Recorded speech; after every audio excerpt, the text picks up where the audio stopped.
In fact, the court laid out state laws criminalizing abortion that go back to the 1800s as rationale. The court literally taking America back 150 years. This is a sad day for the country, in my view. But it doesn't mean the fight's over. Let me be very clear and unambiguous.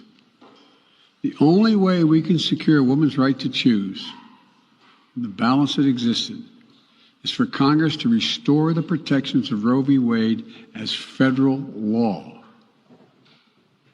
No executive action from the president can do that. And if Congress, as it appears, lacks the votes to do that now, voters need to make their voices heard. I want to welcome you to a special edition of Tipping Point today, and I've got a very special guest with me. Let me just say we're going to talk about some of the things that are happening right now in Russia, the Ukraine, Israel, Iran, those types of things. And so this is a special program. But Pastor Mark Biltz, he is someone that I have read and listened to for many years. He discovered the blood moons, and we're going to do a show about the blood moons and eclipses and things like that at a later date. But this is a man very well traveled, very well respected around the world. He is the founder of El Shaddai Ministries in Washington State. He is just extremely proficient in Hebrew, in the Jewish culture, and I'm honored today to have him to join me here on Tipping Point. Bless you, Pastor. Thank you for joining me. Oh, thank you so much, Pastor Evans. I'm always honored to be on your program. Well, last time you were with us, there was a buzz on our Tipping Point community because everybody loved your teaching. And I heard a teaching that you did in this program today is based off a teaching you did on the Lord soon return. And it's just fantastic. And so let me just kind of give a disclaimer at the beginning here. Now, you're going to talk about the Shemitah cycle. Last time you were with us, you talked about the Shemitah cycle, but it's going to go way past the Shemitah cycle. And you're going to hear about Jubilee and what the significance of this year is. You see all the things happening in the world. This is a very significant year. You're going to hear Pastor Mark talk about that. But let me, first of all, just start by asking, what is your perspective on what is happening right now on Russia and Ukraine related to Bible prophecy? Wow. I mean, a lot of people I've been heard talking about, could this be the beginning of a Gog-Magog type of war? But I tell you, Pastor Evans, I think this is huge, what's going on. I have, in our congregation, we have people from so many ethnic groups. I mean, we have Russians and Chinese and South Americans and Hispanics, and we even translate live into Russian. And I talked to our translator, and he said his mom is Russian and his dad is Ukrainian. Wow. And, they're brothers and sisters, they say. And so you see a lot of the confusion that's going on in this war is that it really is, brothers against sisters almost. Yeah, it's horrible. We have a dear friend who's Russian, and one of the things that she's saying is that her Russian friends in America are being persecuted. One of her friends, yes, her American landlord, would not renew her lease because she's Russian. And I want to say to everyone listening to this, either on YouTube or on endtimes.com, and that is the Russian people are precious people. Exactly. You can't blame this on the Russian people. There are protests going on all over Russia right now because of what Putin is doing. He does not represent his people any more than the Iranian mullahs and their government represents the Iranian people. The Iranian people are precious. The Persian people are precious. And so we need to be praying for the Russian people and praying for the Ukrainian people. Yes. But this is a very significant time. Iran, Israel, Syria, you have Russia and Iran on the northern border of Israel, the Gog-Magog. It has to be at some point a precursor to the Gog and Magog war. Well, you have China against Taiwan. You have so many flare-ups that could happen at any moment. Wars and rumors of wars. Exactly. Just like Jesus said. Well, I want to get into your teaching, the Lord soon return, and my response when I was listening to your full teaching yesterday was just excitement beyond belief. You don't set dates in this teaching, right, but you certainly excited me about the significance of this year. But just start at the beginning and tell us why you believe the Lord is returning soon. Well, first off, we have to understand the seasons of the Lord. We know in Genesis 1:14 where God said, let there be lights in the heavens, and let them be for number one. The number one reason was signs. And then it said seasons. Well, because the English is so bad, we think that represents winter, spring, summer, or fall. But it typically means, or really means, something when you think of the rainy season or the hurricane season. Everyone knows there's different times of year when there's going to be tornadoes. Well, God wanted us to know the seasons when he will intersect with human history. And so that's what's huge. That word for seasons is moed, and it really means a divine appointment. Is referring to the biblical calendar. You can only have a solar eclipse on a new moon. You can only have a lunar eclipse on a full moon. So when God created the sun and the moon for signs, referring to eclipses, and for seasons, he's referring specifically to the biblical calendar, which is why Passover and the Feast of Tabernacles were both on full moons. This is why Rosh Hashanah is on a new moon. This is why every biblical month begins on a new moon. So God could use that calendar through the eclipses to communicate to Israel when he is going to be intersecting human history in some way. Oh, well, so you talk about, how everything is moving toward the Jesus returning and holding us into account. You talked about Zechariah 11, all the nations coming and worshiping before the Lord and things like that. Right. Well, see, Zechariah 14 in particular, I think everyone is familiar with in verse 6, where it talks about it'll come to pass of all the nations that are left that came against Jerusalem every year have to come up to worship the king. And look at this. It specifically says 3 times on the Feast of Tabernacles. Why on the Feast of Tabernacles was that the appointed time? Well, one of the reasons why in Hebrew, the very same word for full moon is also the same word for throne. So God, can you imagine? God is sitting on his throne. You've got this full moon behind him. And when it is eclipsed, that is huge. But this is why Feast of Tabernacles, a full moon, is when every nation has to come before his throne and worship him. So even Proverbs now talks about the Lord returning on a full moon. Is that correct? Yes, and this is what is so unbelievable. Most people don't think of Proverbs as being a prophecy, but Proverbs 7 is one of the most incredible prophetic chapters in the Bible. It says in Proverbs 7:19, and let me preface that with this. In the Gospels, there are parables about Jesus being the good man of the house.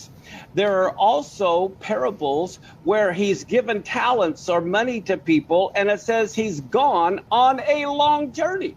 So we know from the Gospels that Messiah is gone on a long journey, as well that he is the good man of the house. Well, look at Proverbs 7, verse 19 and 20.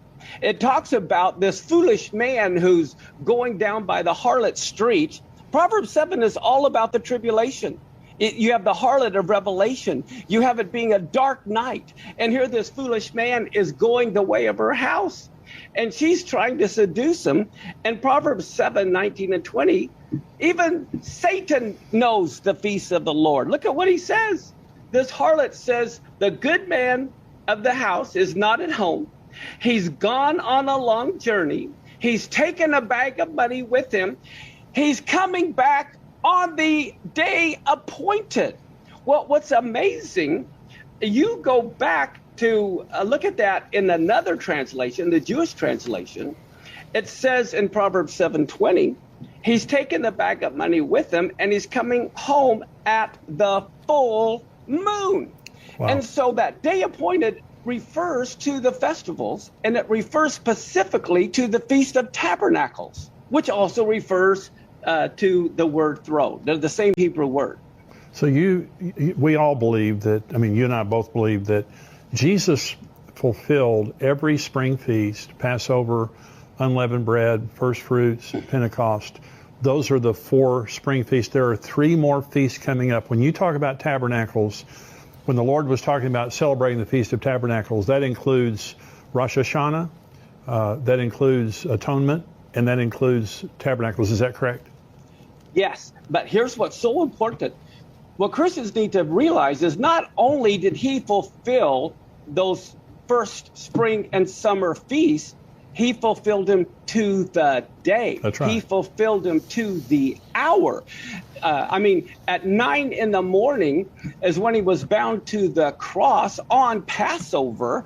And what do we find? It's at that same time at 9 in the morning is the time of the morning sacrifice when they're binding the Passover lamb to the altar. They're binding him to the cross. And guess what? At that very same moment, you have 1 million Jews surrounding Jerusalem at 9 in the morning, and they're singing what's called the Hallel, or Psalms 118.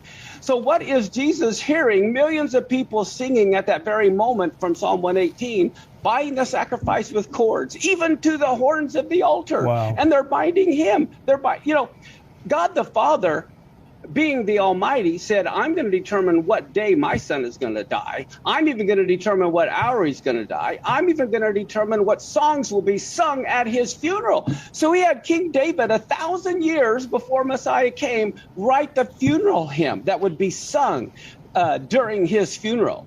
So he died on Passover at 3 in the afternoon, the time of the evening sacrifice, buried on unleavened bread, rose on first fruits. And then Shavuot, or Pentecost, happened on Shavuot. And if you remember in the book of Acts, Peter said, these guys aren't drunk. It's the 3rd hour of the day. That's 9 in the morning, time of the morning sacrifice. So if we really believe that God is the same yesterday, today, and forever, if he fulfilled the spring feast to the day, to the hour of his first coming, he will fulfill the fall feast to the day and the hour of his second coming. And then along that line, they have to be done in order. You can't have Pentecost happen until he rises from the dead. He can't rise from the dead until he dies, and he can't die, So everything has to happen in order. He's got to die, he's got to be buried, he's got to rise, and then Shavuot. So the Feast of Trumpets is the next feast to be fulfilled, followed by Yom Kippur and then Sukkot. And as you know, do we hear anything about trumpets in the book of Revelation? You bet we do. The Day of Atonement also is all through Revelation. We hear about the Ark of the Covenant is seen. And then, of course, the Feast of Tabernacles, God tabernacles among men for 1,000 years. So we have to understand the prophetic time clock and season, just like there's hurricane season. The 7th month, this coming September, October, is the season for the Messiah's coming. Well, talk about that. I mean, that's the most exciting thing in the world to me. Talk about the significance of this year. I know this is a Shemitah year, and you proved that very clearly. It's huge. And then also Jubilee. Talk about that. Well, this year, biblically, is the year 5782. Okay? We know it's a Shemitah year because 5782 is divisible by 7. Now, how do we know next year is the Jubilee year? It's basic math. 5782 is also divisible by 49. And so that being the case, this next year is like a trifecta. I mean, this is huge. We have Rosh Hashanah, beginning the first year of a 7-year cycle. Now, I believe all of your listeners are very well educated, and they understand that there's a 7-year tribulation coming. Right. But here's the thing. It cannot be random. God is not random. He is very detailed. He's very organized. And Daniel was Jewish. And the whole reason they went into captivity was because they hadn't been keeping the Shemitah cycle. And so here, this year is the beginning of a new 7-year cycle. I don't believe the tribulation can start any moment, any day. The tribulation, because it is a Shemitah year cycle, has to begin the first year of a 7-year cycle. So that means, and like you said, I'm not setting dates, but what I am saying is this fall definitely begins a new 7-year cycle. So if the tribulation does not begin this year, it can't begin for 7 more years. So we have to understand that. But then the fact that this is the beginning of a new 7-year cycle, according to the season of the Lord, that is huge.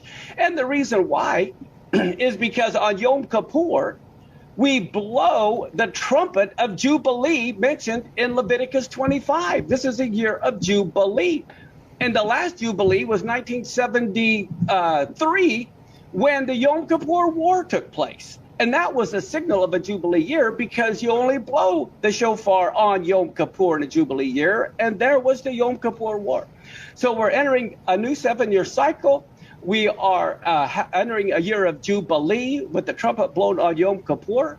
And then one of the next most incredible things is on the Feast of Tabernacles, only every 7 years do you have what is known as the Hakel.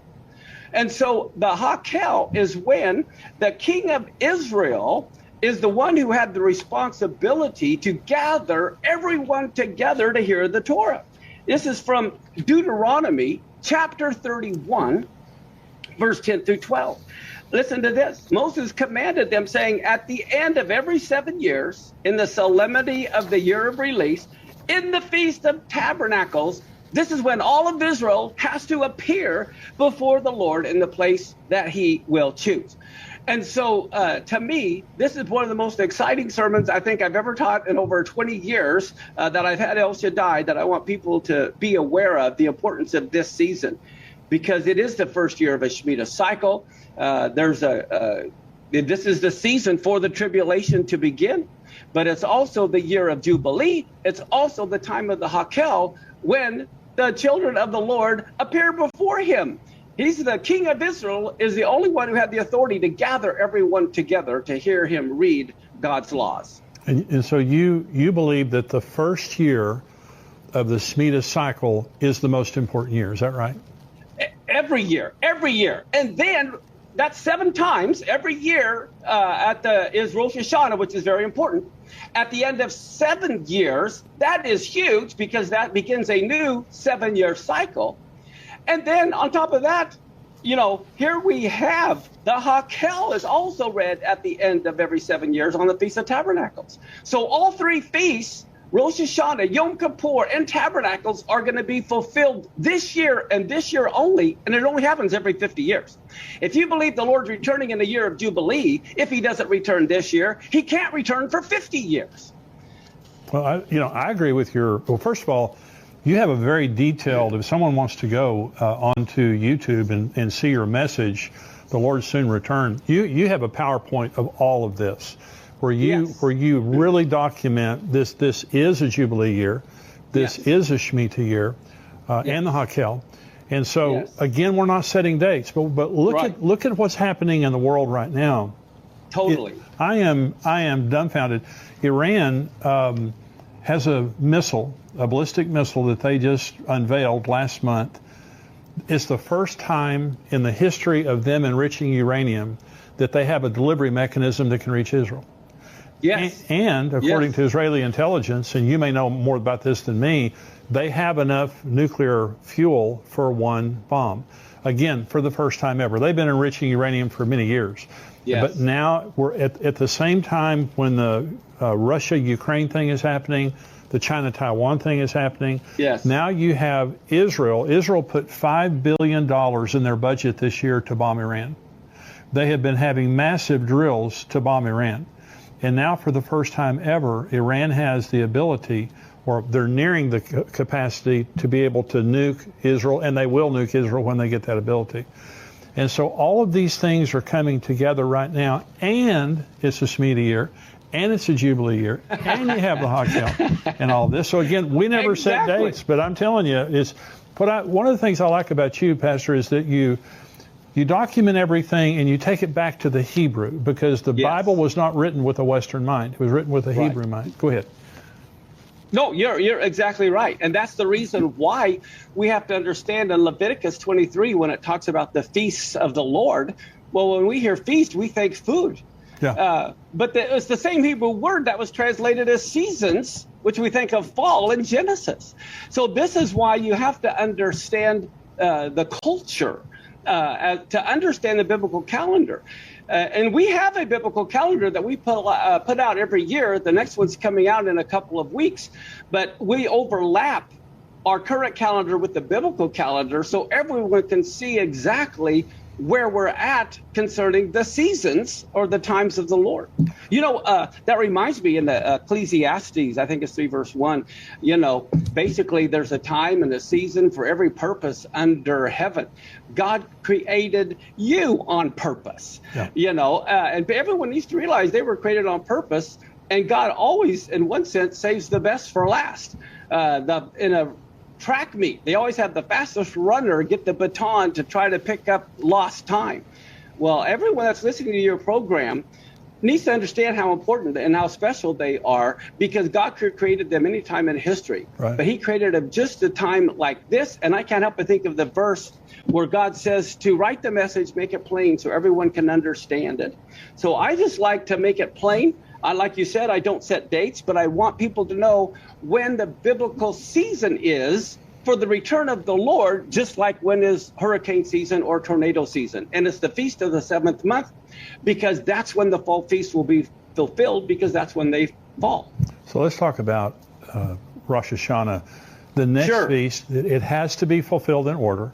Yes. And so to the day. And so the Rosh Hashanah happens this September, right? Yes. And so what do you think there, and you understand the significance, all of the symbolisms of Rosh Hashanah. Why do you believe that Rosh Hashanah is the rapture? Why do you associate those two? I associate the Rosh Hashanah with the resurrection of the dead for multiple reasons. One of them is in Daniel, where it talks about those who sleep in the dust of the earth shall awake. Well, the Hebrew word Rosh Hashanah is biblically known as Yom Teruah. Right. And Teruah basically means a shout, like if someone shouts to wake you up. It resembles an alarm. And so Yom Teruah is the day to awaken those who are asleep. It's also a 2-day feast, so no one knows the day or the hour it would begin. Everyone knows when the full moon is, when you start with the new moon, but no one knows for sure when the new moon is.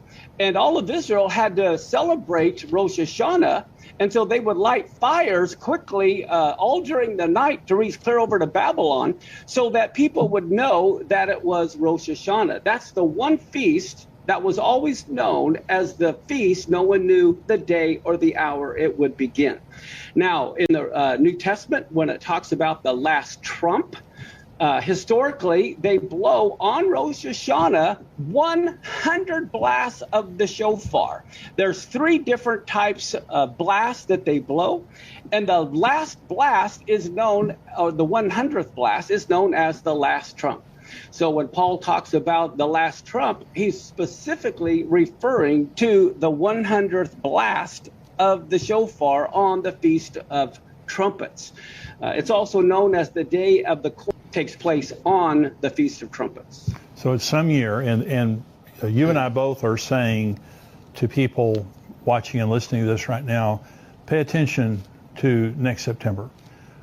This coming September is huge. It's huge. And so no predictions, but no it's huge. Predictions. But when you look at, God does things on purpose and he does things on time. And so what you're saying, it's a Shemitah year, it's a Jubilee year. You have in the Hakel. The Hakel. All of those things are massive, pointing to this year, plus the things that are happening in the world. If there's ever been a time to get ready, this is the time.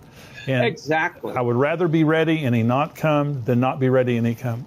And the thing is this, in the Gospels, it talks a parable about how he delayed his coming. And so for some reason, even though this is the major season, he may choose to delay it. Sure. But the key is every Rosh Hashanah we have to be watching, more specifically at the beginning of a Shemitah cycle. Now, when people talk about not knowing the day of the hour. My question is, are you talking about we don't know the day of the hour of the rapture, or we don't know the day of the hour when the tribulation begins, or we don't know the day of the hour when the Antichrist is revealed, or we don't know the day of the hour of the two witnesses? So which one does that apply to? I don't think it applies to everything. We're supposed to be done with our head in the sand like an ostrich. Right. I really believe, beyond a shadow of a doubt, the tribulation has to begin on Rosh Hashanah some year. So if it does, I'm not talking about the resurrection of the dead being this year, it could happen. But I really believe there's a good chance the tribulation could begin this year. If it doesn't, it might be, 7 years from now. Right. So talk about, for just a minute, atonement, the Feast of Atonement. 10 days after Rosh Hashanah, you have the Feast of Atonement. When do you think that is going to be fulfilled? Well, that's such a good point. I'm so glad you asked that, because even when you think of the Feast of Trumpets, the problem with our Western culture, we see prophecy as a checklist. It's fulfilled, it won't happen again. That's not true biblically. Hebraically, if it's happened before, it will definitely happen again, but in another way. For example, we have 7 trumpets in the book of Revelation. Maybe each trumpet is blown each year on Rosh Hashanah is the next trumpet blown. And so I believe the tribulation has to begin, because that's to be done in order. Yom Kippur is specifically for the nation of Israel. It's not for the nations. It's for Israel. It was their Day of Atonement, because as priests, they were to atone for themselves first. The Feast of Tabernacles is known as the Feast of Nations, when they would kill 70 bulls for the 70 nations mentioned in Genesis.